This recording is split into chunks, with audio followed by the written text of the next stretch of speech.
प्रणय बोलिए। हरे कृष्ण प्रभु जी, धन्यवाद प्रणाम। हम्म, प्रभु जी, एक मेथड ये है कि हम जब भी ये टेम्पल विजिट करें तो पहले श्रील प्रभुपाद को हम प्रणाम कर सकते हैं। और दूसरा, हम ये कर सकते हैं कि प्रभुपाद के लेक्चर्स को हम सुन सकते हैं रेगुलरली। हम्म, उनको सुनने से भी हमारा एक बहुत ज्यादा डीप कनेक्शन प्रभुपाद के साथ एस्टैब्लिश हो सकता है। हम्म, थर्ड, जो प्रभुपाद के लेटर्स हैं, जो प्रभुपाद की जीवनी है, हम्म, इसको भी हम अच्छे से एक बार रीड करें तो हम प्रभुपाद का संग ले सकते हैं। हम ये फील कर सकते हैं कि प्रभुपाद ने कितने ज्यादा एफर्ट्स करे हैं हम्म, इस इस्कॉन संस्था को स्थापित करने के लिए। एक एक भक्त के पीछे कितने कितने प्रयास करे हैं हम्म, उनको इस लेवल तक लेकर आने के लिए जहाँ पे अभी वो हैं। तो हम्म। ये तीन चीजें हैं प्रभु जी जो मैं इसमें हाईलाइट करना चाहूंगा। Okay, thank you. Thank you. Twinkle, twinkle बोलिए। हरे कृष्णा प्रभु जी। हाँ जी। प्रभुपाद जी के लेक्चर सुनकर, प्रभुपाद जी की बुक्स पढ़कर, प्रभुपाद जी का लीलामृत सुनकर, प्रभुपाद जी की जो अपीयरेंस और डिसअपीयरेंस डे है उनको सेलिब्रेट कर कर, हम्म, प्रणाम करके, प्रभुपाद जी ने जब हम बुक डिस्ट्रीब्यूशन करते हैं तब हम समझ पाते हैं कि प्रभुपाद ने प्रचार प्रसार में कितना एफर्ट्स लगाया है। जब हम हम्म, एक बुक डिस्ट्रीब्यूट करते हैं तब हम समझ पाते हैं कि प्रभुपाद जी ने कितना एफर्ट लगाया है। तो हम्म। इन सब तरीकों से हम अपना गहन संबंध स्थापित कर सकते थैंक यू, हैं। Hare thank you Hare ma'am. Krishna. Okay, Rohit Raj Prabhu, Rohit Raj. Hare Krishna Prabhu ji. हाँ जी। प्रभु जी, जैसा भी आपने थोड़ी देर पहले बताया था, पूर्व प्रतिष्ठित शिक्षा गुरु एवं इस्कॉन के सर्वोच्च पदाधिकारी होने के कारण इस्कॉन के प्रत्येक भक्त से अनोखा संबंध है। हम्म, ये अनोखा संबंध एक उनका है। दूसरा, उनकी पूजा करके हम्म, प्रणाम मंत्र करने से उनसे संबंध हम्म, विकसित होता है। उनके हम्म, द्वारा प्रचार और प्रसार करने से, उनकी पुस्तकों का, भक्तों का संग सेवा करने से, हम्म, इन सब को करने से एक उनसे संबंध हमारा धीरे धीरे डेवलप होता है प्रभुपाद से। प्रभुपाद हमारे अपने हैं, ये भावना लेके आनी हम्म। इन सब के सहारे। Okay Prabhu ji, thank you. Rishabh. Hare Krishna Prabhu ji. हाँ जी। प्रभु जी, हम संबंध स्थापित कर सकते हैं प्रभुपाद जी के लेक्चर सुन के, उनकी बुक्स रीड करके, हम्म, उनके लीलामृत पढ़ के। जो रूल्स रेगुलेशंस प्रभु जी बना गए थे प्रभुपाद जी, उनको फॉलो करके 4 regulative principles, minimum 16 rounds of chanting. जो हम्म, प्रभुपाद जी के डिसाइपल्स हैं उनको प्रभु जी उनकी सेवा करके, उनका संग करके प्रभुपाद जी के साथ एक रिलेशन एस्टेब्लिश कर सकते हैं। गुरु पूजा करके आप प्रभु, गुरु पूजा करके और अ, बस प्रभु जी, प्रचार करके। प्रचार प्रसार करके जी। हाँ जी। ठीक है, ठीक है, थैंक यू। अंकित। हरे कृष्णा प्रभु। हाँ जी प्रभु जी। सर्वप्रथम हम विनम्र भाव से कुछ भी बहुत अच्छे से सीख सकते हैं। हम्म, जैसे हम विनम्र भाव से पहले प्रभुपाद को प्रणाम करेंगे, और भक्तों का संग, भक्तों के संग के माध्यम से हम प्रभुपाद को अच्छे से जानेंगे। जितने अच्छे से प्रभुपाद को हम जानेंगे उतने हमारे हृदय में प्रभुपाद आएंगे, उनके आदेश भी आएंगे। और जब संग करेंगे तो हमें सेवा मिलेगी, सेवा के माध्यम से हम प्रभुपाद की सेवा कर सकते हैं, भगवान की सेवा कर सकते हैं। हम्म। जिससे हम भक्ति के मार्ग में, आध्यात्मिक जीवन में आगे बढ़ेंगे। हरे कृष्ण। ओके। कनिका खुराना। हरे कृष्णा प्रभु जी, प्रणाम। मैंने कुछ पॉइंट्स लिखे हैं। प्रभुपाद जी के निर्देशों को समझें और उनका पालन करें, उनका मोड समझें, उनके प्रति श्रद्धा रखें। प्रभुपाद जी की वाणी को प्रतिदिन सुनना व पढ़ना, उनकी गुरु पूजा प्रतिदिन करना, उनका गुणगान करना व सुनना, उनको सर्वप्रथम प्रणाम करना, उनके लेक्चर सुनना, उनकी ऑटोबायोग्राफी व लीला अमृत को पढ़ना व अध्ययन करना, उनके शिष्यों व अनुयायियों का अनुसरण व संग करना, उनके बारे में अधिक से अधिक जानना व सुनना। Okay, thank you. या इंदु वाला।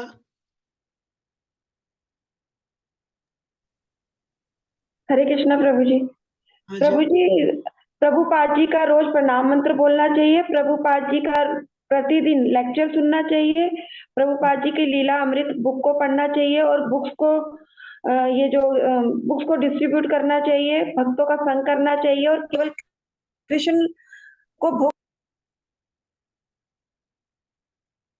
आप म्यूट हो गए, अनम्यूट कीजिए।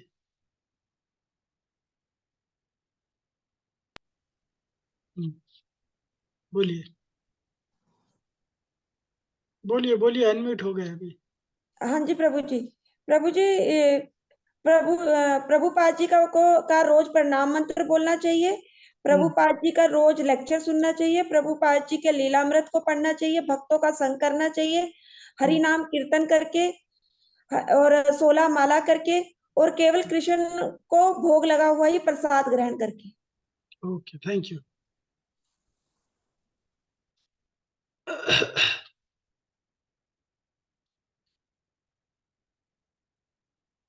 प्रभुपाद की पुस्तकों का नियमित अध्ययन या वितरण करके, गुरु पूजा करके, लीलामृत पढ़ करके, इस्कॉन में सेवा संपादन करके, परियोजनाओं में सहायता या सहयोग करके, अनुयायियों का संग, सेवा और सहयोग करके, प्रचार प्रसार करके, अपनेपन का संबंध बना करके। किसी ने बताया भी था ये बात, ये सही बात है। हाँ, कि प्रभुपाद के साथ अपनेपन का फिलियल रिलेशंस बनाना चाहिए प्रभुपाद के साथ। प्रभुपाद कहते हैं, इस्कॉन के संस्थापक आचार्य और हमारे संस्था के पूर्व प्रतिष्ठित शिक्षा गुरु एवं सर्वोच्च प्राधिकारी होने के कारण प्रत्येक इस्कॉन भक्त का इस्कॉन के श्रील प्रभुपाद के साथ एक गहरा संबंध है। ये जीवीसी का कथन है। जीवीसी और क्या कहती है, इस्कॉन लॉ क्या कहता है इसके बारे में? इस्कॉन के भक्त नवीन सदस्यों को श्रील प्रभुपाद का आश्रय लेने के लिए निर्देशित करें। इस्कॉन के सदस्य ये स्वयं चुनेंगे कि वे कब और किस तरह से किस गुरु से दीक्षा लेना चाहते हैं। उन्हें ये ध्यान रखना चाहिए कि श्रील प्रभुपाद संस्थापक आचार्य और पूर्व प्रतिष्ठित शिक्षा गुरु हैं। सो शिक्षा गुरु और दीक्षा गुरु पादाश्रय में और श्रील प्रभुपाद पादाश्रय में क्या संबंध है? जो प्रभुपाद का लोटस फीट का शेल्टर लिया और अपने शिक्षा गुरु दीक्षा गुरु के लोटस फीट का शेल्टर लिया, तो दोनों में क्या रिलेशन है?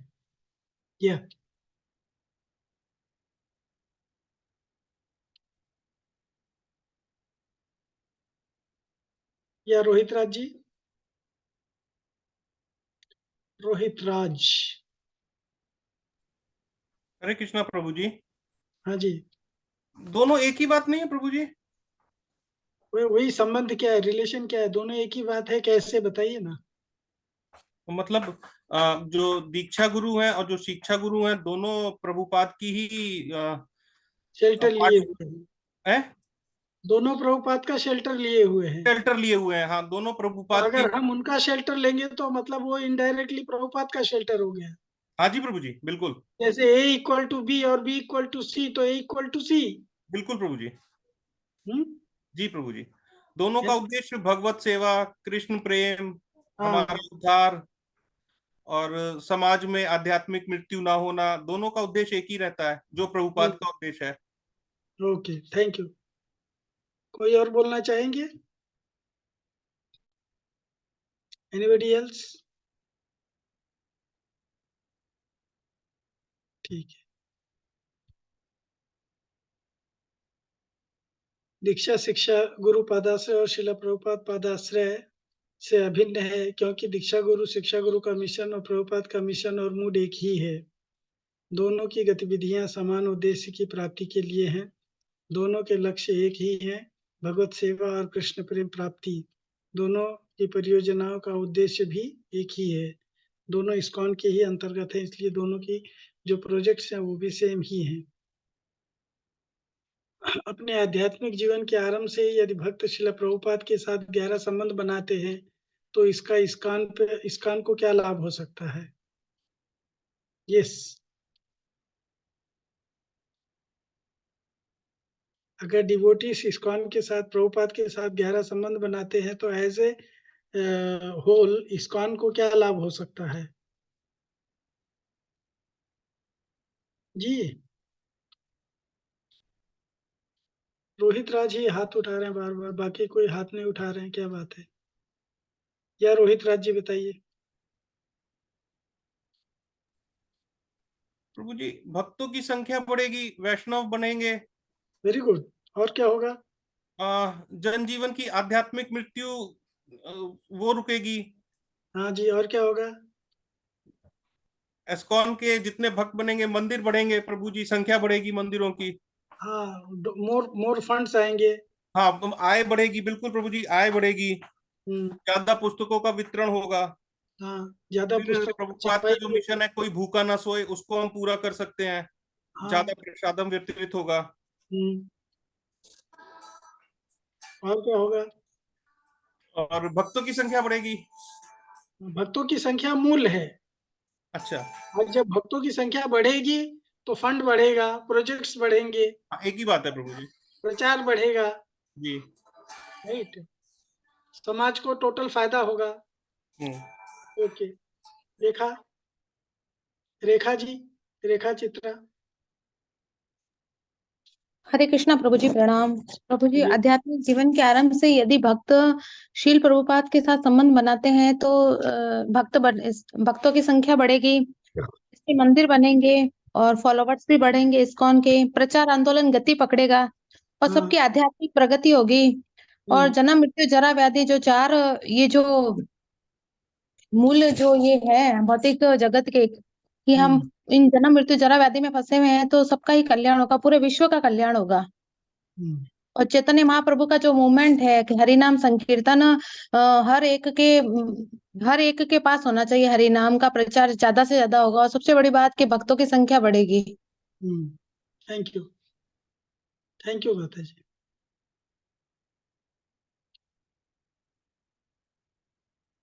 या प्रणय बंधुनी, आप बोलिए क्या बोलना चाहते हैं? पर जी एक पॉइंट इसमें ऐड करना चाहता हूँ कि इससे अगर हमारा गहरा संबंध प्रभुपाद के साथ बनेगा तो इससे हम प्रभुपाद की जो शिक्षाएं हैं उससे डेविएट नहीं होंगे। Good point. इस्कॉन को क्या लाभ होगा ये नहीं बताया, आपको स्वयं को क्या लाभ होगा ये बताया आपने। यहाँ पे प्रश्न है इस्कॉन को क्या लाभ होगा।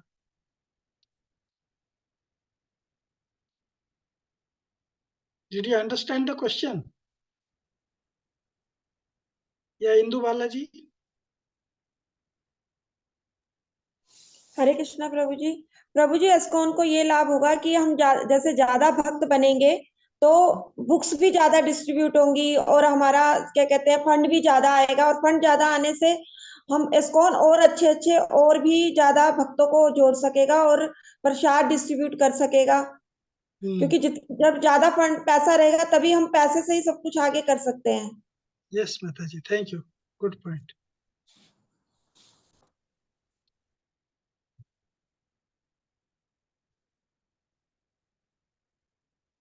सो अपने आध्यात्मिक जीवन के आरंभ से यदि भक्त श्रील प्रभुपाद के साथ गहरा संबंध बनाते हैं तो इस्कॉन का अधिक प्रचार प्रसार होगा, भक्तों की संख्या बढ़ेगी, परियोजनाएं बढ़ेंगी, अधिक धन और संसाधन बढ़ेंगे और अधिक उन्नति होगी। जनमानस को अत्यधिक आध्यात्मिक लाभ मिलेगा। जनमानस को आध्यात्मिक लाभ मिलेगा, अधिक पुस्तकों की छपाई होगी और वितरण होगा, कृष्ण भावनामृत का अधिक प्रचार और प्रसार होगा। प्रभुपाद इस्कॉन लॉ क्या कहता है इसके बारे में? प्रणाम करते समय संस्थापक आचार्य को विशेष रूप से सम्मान प्रदर्शन करने के लिए सभी शिष्य या प्रशिष्य या आने वाली पीढ़ियों के शिष्य अपने दीक्षा गुरु का प्रणाम मंत्र पढ़ने के बाद श्रील प्रभुपाद के प्रणाम मंत्र को कम से कम पहला भाग जरूर उच्चारण करेंगे, जैसे नमो विष्णुपदाय कृष्ण प्रेष्ठाय भूतले श्रीमते भक्ति वेदांत स्वामी इति नामिने, ये पहला भाग है। दूसरा भाग क्या है? नमस्ते सरस्वती देवे गौरवाणी प्रचारिणे निर्विशेष शून्यवादी पाश्चात्य देश तारिणी। तो अपने गुरु को प्रणाम करने के बाद में प्रभुपाद को प्रणाम करना है। अगर पूरा मंत्र पढ़ने के लिए समय नहीं है तो कम से कम आधा भाग जो है, आधा पार्ट, फर्स्ट पार्ट जो है उसको जरूर से उच्चारित करना चाहिए। नमो विष्णुपदाय कृष्ण पृष्ठाय भूतले श्रीमते भक्ति वेदांत स्वामी नीति नामिने। इस्कॉन में जब हम पादाश्रय लेते हैं तो इस्कॉन में ट्रिपल टाइट प्रोटेक्शन है। हम श्रील प्रभुपाद का आश्रय लेते हैं, शिक्षा गुरु का आश्रय लेते हैं, दीक्षा गुरु का आश्रय लेते हैं। इस तरह से शिष्य को 3 तरह से प्रोटेक्शन या शेल्टर मिलता है इस्कॉन में आश्रय लेने से। कई समय दीक्षा गुरु या स्वयं उपस्थित नहीं रहते हैं, दीक्षा गुरु स्वयं उपस्थित नहीं रहते हैं, इसलिए एक भक्त एक अन्य उन्नत भक्त से शिक्षा या उपदेश ले सकते हैं। इसे कहते हैं शिक्षा गुरु। शिक्षा गुरु का अर्थ ये नहीं है कि दीक्षा गुरु से भिन्न कोई उपदेश दे, उसे तब शिक्षा गुरु नहीं सठ कहेंगे। तो शिक्षा गुरु और दीक्षा गुरु सेम टाइप का ज्ञान देना चाहिए, उनमें कोई डिफरेंस नहीं होना चाहिए, ऐसा श्रील प्रभुपाद जी कहते हैं। अंततः एक भक्त का उद्धार श्री कृष्ण की कृपा से होता है, जो भिन्न भिन्न माध्यमों से प्रकट होती है। इनमें से एक चैत्य गुरु है, परंतु केवल वे ही नहीं, अपितु श्रील प्रभुपाद गुरु परंपरा, एक दीक्षा गुरु और अन्य शिक्षा गुरु, हरिनाम, शास्त्र और भक्ति के 9 अंग, ये सभी जो है ये भक्त का शिष्य का उद्धार करने में सफल हैं। ये प्रभुपाद जी ने कोट किया है। इन सभी तत्वों के अंतर्गत श्रील प्रभुपाद इस्कॉन के संस्थापक आचार्य यह सभी इस्कॉन सदस्यों के पूर्व प्रतिष्ठित शिक्षा गुरु हैं। सभी इस्कॉन के सदस्यों सभी पीढ़ियों के लिए श्रील प्रभुपाद का आश्रय लेने के लिए प्रोत्साहित किए जाते हैं, इसलिए हर एक को प्रभुपाद का आश्रय लेना चाहिए। इस्कॉन के सभी सदस्य श्रील प्रभुपाद का आश्रय लेने के लिए के अधिकारी हैं और उनकी पुस्तकों, शिक्षाओं, सेवाओं एवं उनके संस्थान इस्कॉन के माध्यम से उनके साथ एक व्यक्तिगत संबंध स्थापन करने के लिए प्रोत्साहित किए जाते हैं। आध्यात्मिक प्रगति का सबसे आसान तरीका है कि एक प्रामाणिक गुरु का आश्रय लेकर के हृदय और आत्मा से उनकी सेवा की जाए। ये सफलता का रहस्य है, जैसा कि श्री विश्वनाथ चक्रवर्ती ठाकुर का वर्णन है उनके गुरु अष्टकम में, यस्य प्रसादात् भगवत प्रसादो यस्य प्रसादान्न गति कुतोपि ध्यायस्तु अंतस्य यस्य त्रिसंध्यं वंदे गुरु श्री चरणारविंदम। गुरु के सेवा करके अथवा उनकी कृपा प्राप्त करके श्री भगवान की कृपा प्राप्त करता है। एक निष्कपट शिष्य केवल एक प्रामाणिक गुरु की सेवा करके ही भगवान एवं गुरु की पूरी कृपा साथ साथ प्राप्त कर सकता है। तो इस तरह से लेसन 5 जो है वो समाप्त होता है। लेसन 12 के लेसन 6 के पहले हम लोग ये छुट्टी कंडोन करेंगे, इसको कंटिन्यू करेंगे। लेसन 6 जो है इसका अभिप्राय क्या है? इसका अभिप्राय है कि शास्त्रों में उद्धृत या वर्णित अधिकृत गुरु की योग्यता से विद्यार्थियों को अवगत कराना है, विद्यार्थियों को सज्ज करना है, जिससे कि वे अपने शिक्षा गुरु, दीक्षा गुरु का परीक्षण कर सकें, चयन कर सकें और उपयुक्त संबंध विकसित कर सकें और हरिनाम दीक्षा के लिए उपयुक्त प्रेरणा समय का चयन पर ध्यान देते हुए तैयारी कर सकें, या इस्कॉन के वर्तमान स्टैंडर्ड के अनुसार गुरु की योग्यता को समझते हुए उस पर ध्यान दे सके और उस पर तैयारी कर सके। सो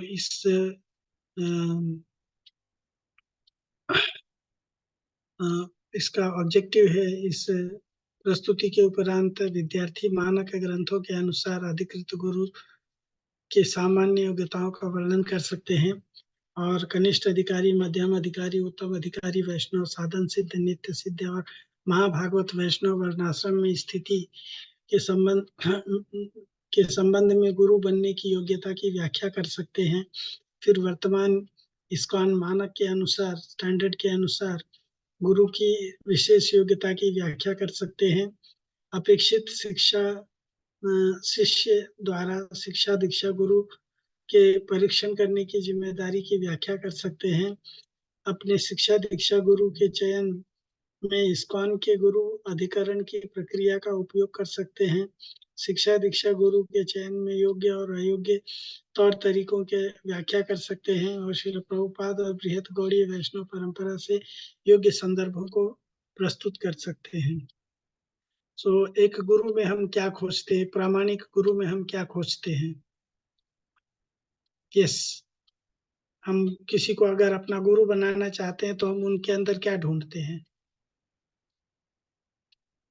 क्या होना चाहिए उनके अंदर? यस, आप सब लोग गुरु बनाने वाले हैं तो आप लोग तो कुछ ना कुछ तो ढूंढते ही होंगे ना, तो बताइए क्या ढूंढते हैं? या रोहित राज? हरे कृष्णा प्रभु। हाँ जी प्रभु। कहना चाहिए प्रभु वो परंपरा से आते हो। हाँ, वेरी गुड। वो परंपरा के अधीन हो, हम्म, उनको बना सकते हैं गुरु। दूसरा देख सकते हैं कि वो उनको शास्त्रों का, वेदों का ज्ञान हो, हम्म, ताकि वो हमें भी वो ज्ञान प्राप्त हो सके उनसे। हम्म, दूसरा, उनका आचरण वैसा ही हो जैसा वो बताते हैं, जैसा वेदों में बताया गया है, कहीं ऐसा ना हो हाँ, वो बताएं कुछ और भौतिकता में खुद भी लिप्त हो। हम्म, और गुस्सैल कम होने चाहिए। अच्छा अच्छा, वेरी गुड, मेरा ये मानना है प्रभु जी। वेरी गुड, वेरी शांति गुड। से सुने, शांति से जवाब दे, गुस्सा ना करें, क्योंकि गुरु गुस्सा हो गया तो फिर भगवान भी बचा नहीं सकता। नहीं, लेकिन गुरु का कर्तव्य है कि अगर शिष्य ठीक से काम नहीं करता है या कुछ गड़बड़ करता है तो गुस्सा करना गुरु का जिम्मेदारी है। प्रभु समझा सकता है ना, तो प्यार गुस्से से। से भी तो कभी कुछ शिष्य गुस्से से समझते हैं, अच्छा, है ना। जी प्रभु जी। गुरु से हमें अपेक्षा नहीं करनी चाहिए कि गुरु का आचरण कैसा होगा। हमें गुरु से अपेक्षा करनी चाहिए कि गुरु का जैसा कोई भी आचरण हो, हमें भगवत धाम लेने के लिए योग्य हो।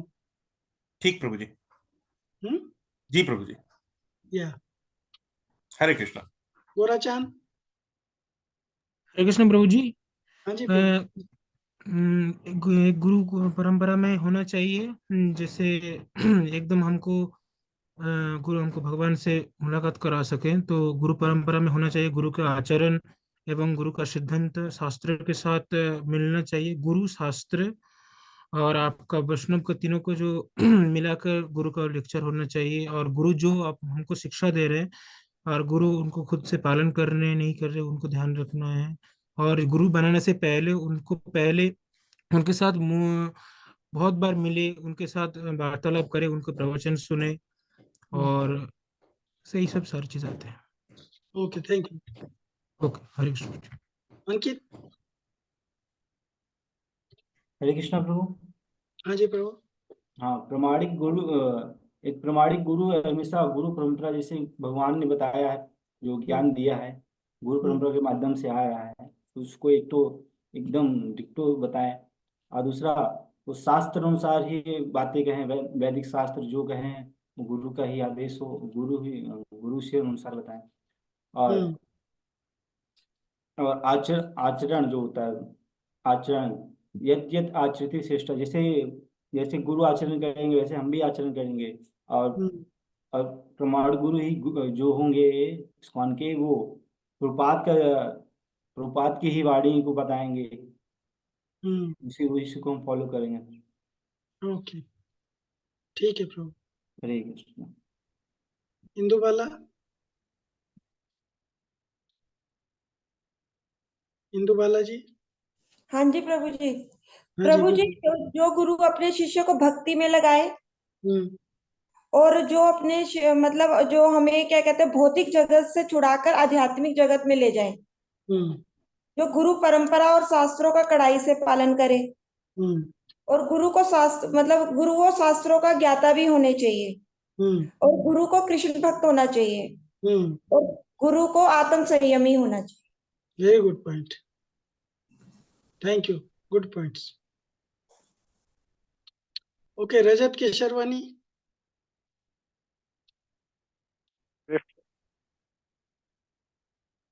दंडवत प्रणाम। हाँ जी, दंडवत प्रणाम, बोलिए। हाँ प्रभु जी, जो सर्वप्रथम गुरु होना चाहिए, हम गुरु के अंदर तो ये देखते हैं कि हमारी जो गुरु परंपरा है, हम जिन गुरु का चयन कर रहे हैं वो हमारी गुरु परंपरा के अंतर्गत आना चाहिए। और गुरु जो हमें उपदेश दे रहे हैं, जो भी ज्ञान दे रहे हैं, वो शास्त्र सम्मत होना चाहिए। और जो हमारे गुरु हैं, वो जो ज्ञान हमें दे रहे हैं वो उनके आचरण में होना चाहिए, जिससे हम उनको आचरण को अपने जीवन में उतार सके। और गुरु को आत्म संयमी होना चाहिए। और एक और मेरा स्पेशल पॉइंट है प्रभु, कि गुरु एक पिता के तरीके होना चाहिए, कि जैसे एक पिता अपने बच्चों को अच्छाइयों बुराइयों के बारे में सीख देता है, समझाता है, डांटता है, मारता है, तो एक गुरु भी वैसा ही होना चाहिए, जो हमें हमारी अच्छाइयों बुराइयों के बारे में अच्छी तरीके से हमसे अवगत करा सके और हमें सही मार्गदर्शन कर सके। हरे कृष्णा। तो दंडवत प्रणाम प्रभु। Thank you Prabhu. Yash Yadav.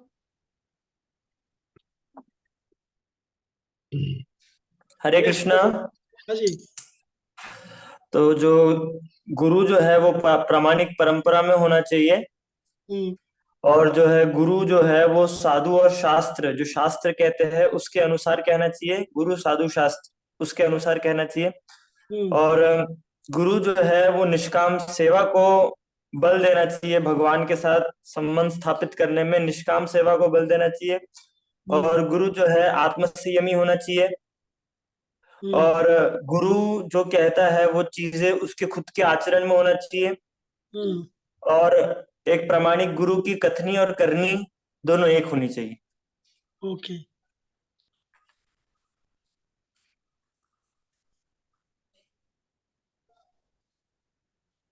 Hare Krishna. Thank you Prabhu जी।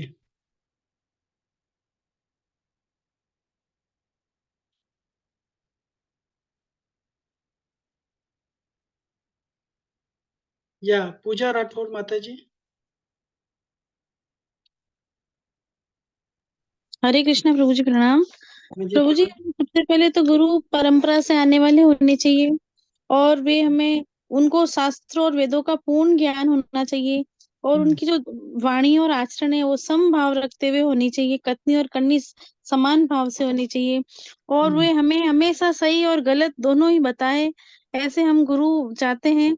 और वे हमें भगवत प्राप्ति कराने वाले होने चाहिए, इस भौतिक जगत को छुड़ाकर हमें आध्यात्मिक जगह लेकर जाए, आत्म संयमी होने चाहिए और कृष्ण से प्रेम करने वाले होने चाहिए। Hare Krishna Prabhu ji. Very good, thank you.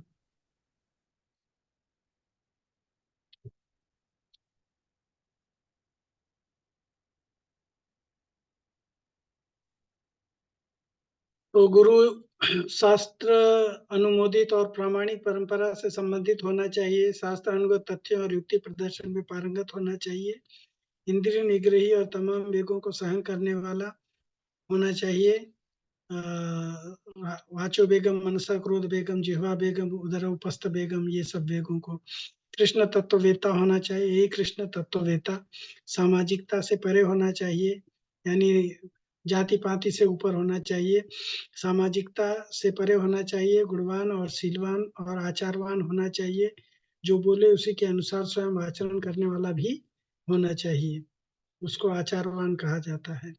तो हम गुरु में ये खोजते हैं जिसको हम अगर अपना गुरु बनाना चाहते हैं। शास्त्र क्या कहता है इनके बारे में? तो उपदेशामृत में पहले ही श्लोक में कहा गया है, वाचो बेगम, मनसा क्रोध बेगम, जिह्वा बेगम, उदर उपस्थ बेगम, एतान वेगान यो विषहित धीर सर्वमपि मां पृथ्वीं स शिष्यात्। जो व्यक्ति एक संयमी पुरुष जो बोलने के वेग को, मन के वेग को, क्रोध और जिह्वा और उदर और उपस्थ के वेग को सहन कर सकता है, वो संपूर्ण विश्व में शिष्य बनाने के योग्य माना जाता है, ऐसा उपदेशामृत कहता है। श्रील प्रभुपाद बताते हैं भागवत को कोट करते हुए कि तद विज्ञानार्थम स गुरुमेवा अभिगच्छेत समित पाणि श्रोत्रियम ब्रह्मनिष्ठम। इन सभी विषयों को समझने के लिए अपने हाथ में एक काष्ठ लेकर के विनम्रता पूर्वक एक गुरु के पास जाना चाहिए, जो वैदिक ज्ञान में पारंगत हो और परम सत्य के प्रति निष्ठावान हो, ये मुंडक उपनिषद कहता है। और फिर चैतन्य चरितामृत क्या कहता है? आचार प्रचार नामेर दुई करह दुई कार्य, ये भगवान श्री चैतन्य महाप्रभु हरिदास ठाकुर के लिए कहते हैं। आचार प्रचार नामेर करह दुई कार्य, तुम ही सर्वगुरु तुम ही जगत आर्य। जो आचार करता है, प्रचार करता है, वो समस्त जगत का गुरु हो सकता है। आप अपने आप हरिनाम के प्रति अपने दोनों दायित्वों को निभाते हैं, स्वयं अपने आचरण से या प्रचार के माध्यम से, इसलिए आप संपूर्ण जगत के गुरु हैं, क्योंकि आप पूरे विश्व के सबसे महान भक्त हैं, ये चैतन्य चरितामृत में कहा गया है। गुरु की योग्यताएं इस प्रकार प्रदर्शित होती है कि वो वैदिक शास्त्रों के अनुसार आचरण करते हैं और साथ ही साथ प्रचार भी करें। ऐसा करने वाले व्यक्ति को आध्यात्मिक गुरु कह सकते हैं। आचार प्रचार नामे रदुई का रहदुई कार्य। सो क्या गुरु ब्राह्मण या सन्यासी होना चाहिए? नहीं, ब्राह्मण सन्यासी कोई नहीं होना चाहिए। यही गुरु कृष्ण तत्ववेता से ही गुरु है, जो कृष्ण तत्व को जानता है। किवा शूद्र किवा विप्र किवा न्यासी किवा शूद्र विप्र कहने ना, यही कृष्ण तत्ववेता से ही गुरु है। तो एग्जाम्पल देते, व्यासदेव क्या ब्राह्मण थे? नहीं, व्यासदेव ब्राह्मण नहीं थे, व्यासदेव सत्यवती के पुत्र थे। सत्यवती जो थी वो एक मत्स्य कन्या थी। सूत गोस्वामी जो थे वो अनुलोम विलोम पद्धति से पैदा हुए थे। विदुर जो थे वो एक दासी पुत्र थे। रामानंद राय वो भी एक रामानंद राय कायस्थ परिवार से आते थे। नरोत्तम दास ठाकुर, श्यामानंद गोस्वामी, ये सब जो है ये पिछड़े समाज से आते थे। तो सन्यासी होना जरूरी नहीं है और ब्रह्मचारी होना जरूरी नहीं है, वानप्रस्थी होना जरूरी नहीं है। जो कृष्ण तत्व को जानता है वो गुरु बन सकता है, चाहे वो गृहस्थ हो चाहे कोई भी हो। किवा विप्र किवा न्यासी शूद्र के निर्णय यही कृष्ण तत्ववेता से ही गुरु है। चाहे कोई ब्राह्मण हो, सन्यासी अथवा शूद्र हो, वह जो भी हो, अगर वह कृष्ण के विज्ञान का ज्ञाता है वह गुरु बन सकता है, ऐसा चेतन चेतनामृत कहता है। तो बिना किसी योग्यता के भी व्यक्ति गुरु बन सकता है। कैसे? चैतन्य महाप्रभु कहते हैं, आमार आ गया मेरी आज्ञा पर। यह एक महत्वपूर्ण बिंदु है। कोई भी व्यक्ति अपनी इच्छा से गुरु नहीं बनता, वह गुरु नहीं कहलाएगा। गुरु के पास उच्च स्तरीय अनुमति होनी चाहिए, अथॉरिटी की अनुमति होनी ही चाहिए उसके पास में, तभी वो गुरु कहलाएगा। हमारा आ गया, जैसा कि हमारे विषय में रूपा जी अपना उदाहरण देते, हमारे गुरु महाराज ने मुझे आज्ञा दी, आप मेरे द्वारा दी गई शिक्षा के आधार पर इस सब ग्रंथ का अंग्रेजी भाषा में प्रचार प्रसार करने का प्रयास करो। हमने केवल प्रयास किया बस, और इस तरह से ही इस्कॉन स्टैंडर्ड इतना बन गया, इस्कॉन इस तरह से बन गया। क्यों? क्योंकि मैंने अपने गुरु की आज्ञा का पालन किया। गुरु को चुनने से पहले व्यक्ति को कम से कम उनका 1 वर्ष तक श्रवण करना चाहिए, और फिर जब तक वो आश्वस्त न हो जाए कि यही वह व्यक्ति है जो मुझे शिक्षा दे सकते हैं, तब आप उन्हें स्वीकार कर सकते हैं गुरु के रूप में, मनमौजी के रूप में नहीं। ये प्रभुपाद जी का कोट है भागवतम से। शास्त्रों के अनुसार गुरु या शिष्य को एक दूसरे को स्वीकार करने से पहले एक दूसरे के सूक्ष्म रूप से विचार करना चाहिए, क्योंकि सामान्य घरेलू सुविधाओं की वस्तु भी बहुत जांच परख के ली जाती है। केवल एक मूर्ख ही होगा जो सदगुरु का चयन करते समय इस परीक्षण प्रक्रिया से वंचित रहे। गुरु जो सभी जीवों का वास्तविक शुभचिंतक होता है, उसको चाहिए कि उसको सेलेक्ट करने से पहले हमें अच्छी तरह से जांच पड़ताल कर लेनी चाहिए, जान पूछ करके।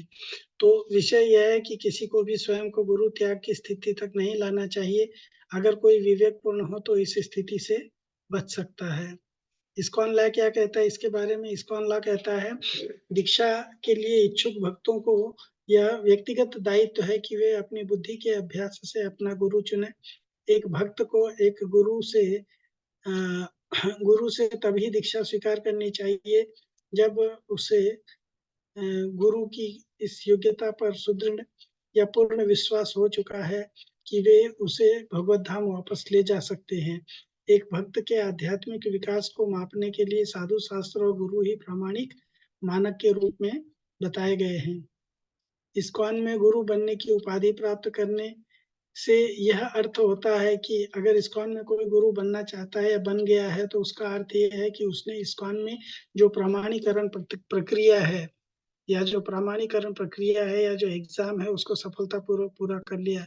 उस भक्त ने सफलतापूर्वक इस्कॉन लॉ द्वारा निर्धारित प्रमाणीकरण प्रक्रिया को पूर्ण कर लिया है और वो वरिष्ठ भक्तों या इस्कॉन लॉ द्वारा निर्धारित मानकों या निर्देशों का अनुसरण कर रहा है।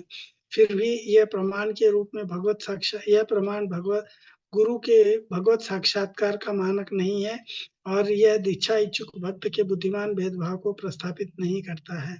तो हमें अपने हिसाब से ही सोच समझ करके गुरु का चयन करना चाहिए, जो यहाँ पे बताया गया है। तो ये एक गेम खेलने का है। गेम में मतलब ऐसा नहीं है कि हमें जानबूझ करके किसी ऐसे व्यक्ति को अपना गुरु चुनना चाहिए जो किसी इन्फ्लुएंस के द्वारा हम चुनते हैं। जैसे हम अगर एक गेम खेलते हैं तो बहुत सारे कार्ड धारक होते हैं, तो एक एक ग्रुप में जाके खड़े हो जाते हैं। जिनको जो ग्रुप का कार्ड मिला होता है उस ग्रुप में जाके खड़े हो जाते हैं। तो किसी एक ग्रुप में केवल सिंगल कार्ड ही रहता है, जैसे इस ग्रुप में आप देख सकते हैं। तो यहाँ का व्यक्ति सोचेगा कि चूंकि इस ग्रुप में या इस ग्रुप में ज्यादा लोग हैं तो वो यहाँ से चुपचाप चला जाए और इसमें जाकर के खड़ा हो जाए। तो ये जो है अपने आप को इन्फ्लुएंस करने के जैसा है। तो इस तरह से हमें गुरु का चयन नहीं करना चाहिए। हमें गुरु को इसलिए नहीं चुनना चाहिए कि बहुत सारे लोग उसके शिष्य हैं, बहुत पढ़े लिखे लोग उसके शिष्य हैं। हाँ, वो यहाँ से बिलोंग करता है, वहां से बिलोंग करता है, इस जाति का है, उस जाति का है, ब्राह्मण है, क्षत्रिय है। कुछ लोग कहते हैं फॉरेनर्स को गुरु नहीं बनाना चाहिए। तो ये सब जो है, ये भेदभाव नहीं करना चाहिए गुरु सेलेक्ट करने के लिए। तो गुरु स्वीकार करने का जो गलत तरीका है, और उसको अपने पुस्तक में पढ़िए और प्रदर्शन करके एक नाटक के, तो अभी तो नाटक नहीं कर सकते हम लोग, तो अपने हिसाब से हम बता सकते हैं कि गुरु चयन करने का गलत तरीका क्या है, कि हम किसी के इन्फ्लुएंस में आकर के या किसी से सुन करके, अपने दोस्त की बात मान करके, अपने इसकी बात मान करके हम किसी को गुरु बना लेते हैं। प्रभुपाद कहते हैं अत्यावश्यक है कि व्यक्ति को शास्त्र के मताधार पर गुरु का चयन करें। शिला जीव गोस्वामी का कथन है कि धार्मिक, सामाजिक अथवा पारिवारिक प्रथाओं के आधार पर गुरु का चयन नहीं किया जाना चाहिए। केवल वास्तविक आध्यात्मिक विकास से हेतु गुरु हेतु एक प्रामाणिक योग्य आध्यात्मिक गुरु को स्वीकार करना चाहिए।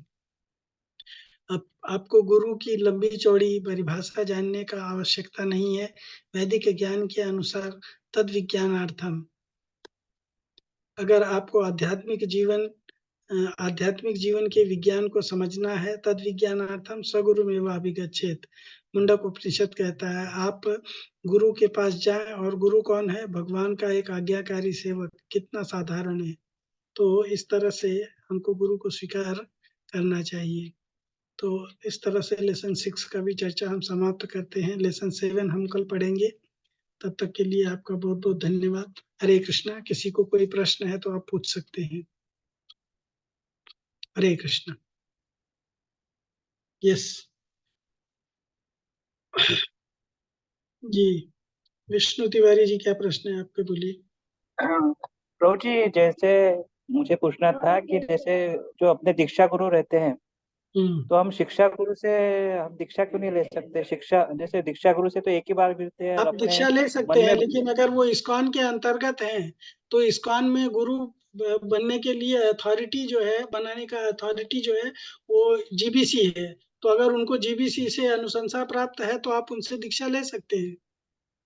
अगर आपके दीक्षा शिक्षा गुरु जो है, उनको जीबीसी की अनुशंसा प्राप्त नहीं है, इसका मतलब इस्कॉन में जो गुरु बनने की प्रमाणीकरण प्रक्रिया है, उसको उन्होंने पूरा नहीं किया है। तो इसके लिए जो प्रमाणीकरण प्रक्रिया पूरी कर लिया है इस्कॉन में, आप उसी से दीक्षा ले सकते हैं। ऐसे जो भी व्यक्ति योग्य है, जैसे ब्राह्मण इनिशिएशन लिया हुआ है, तो वो दीक्षा देने के योग्य है, वो दीक्षा दे सकता है। राइट, उसको किसी से पूछने की जरूरत नहीं होनी चाहिए। लेकिन अगर इस्कॉन में रहना है, तो संस्था के अंतर्गत संस्था का एक रूल है, तो संस्था के रूल को फॉलो करना पड़ेगा। Okay okay Prabhu, okay okay, thank you Prabhu. Hare Krishna. किसी और का कोई प्रश्न? हरे कृष्णा। किसी और का कोई प्रश्न? ठीक है, किसी का कोई प्रश्न नहीं है, तो हम लोग यहीं पे इसको चर्चा को खत्म करते हैं। आप लोग अपना अटेंडेंस दे करके जाइएगा। Hare Krishna. Thank you so much.